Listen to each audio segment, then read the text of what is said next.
This is it right here, ZR2 with a 3.0 Duramax diesel. I've had my name on this for a little while now, and I've been super excited watching it go through its build phase and shipping, and it just arrived today. And I must say, it is absolutely beautiful in person. The color Sterling Gray is just phenomenal with the ZR2 goodies on it. Now, a couple things that I was real curious on was, well, the main thing was the charge air cooler radiator. It looked like in the pictures that this thing was covered up, and sure enough, when I have this truck in person, I can see it is in fact fully covered up by the skid plate. And if you look at my High Country right here next to it, you'll see that it's all open right there. So I'm unsure what they're doing as far as tuning and programming to keep the charge air cooler working optimally, but I'm guessing that they're just going to run the pump more, but there's no airflow directly to it. So that's a good and a bad thing. One, it's good because if you're off-roading with this truck and it's a ZR2, you want to go off-roading in it, then you're not going to get any rocks in there to puncture that.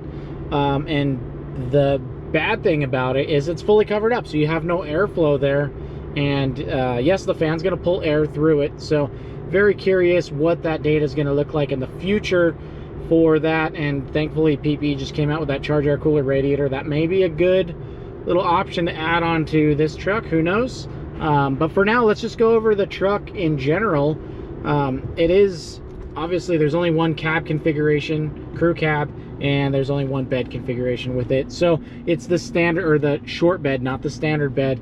This one does not have the multi-flex tailgate, and that is a huge issue for me because I knew that it didn't have it, but I'm looking at this truck like, you know, I really miss my multi-flex tailgate that I had on a previous truck. And if I'm going to get a new truck, I really think I should get the multi-flex tailgate.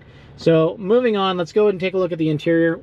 Comparing the interior of the two, I really like the blue interior of my High Country, and it's a nice touch with the white. Now the gray goes really nice with this gray color on the truck. The yellow stitching is super cool also. However, there's no other yellow accent, so it kind of doesn't make sense, but it's kind of cool looking, so it's all in what you want. Now looking at the rear seats, they are both perforated.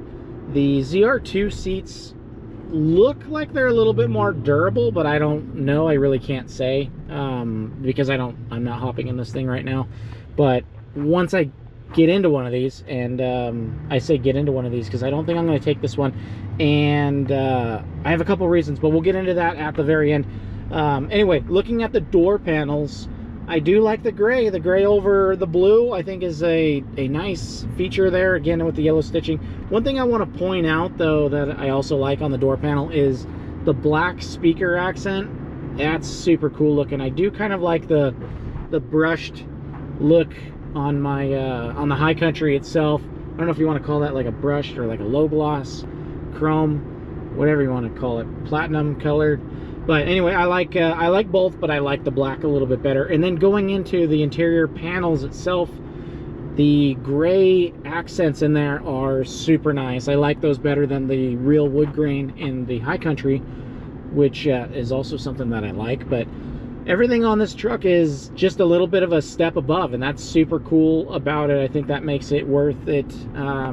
This truck is stickering at $75,000, mine stickered at $69,000. So is it worth the $6K difference? Who knows? Who cares?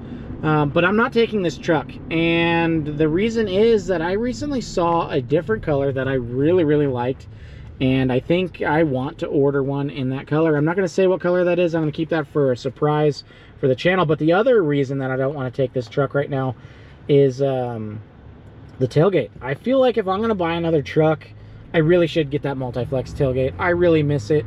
It's so convenient to have all those features that it has on there. So stay tuned for what I actually order, as that'll be in a near video.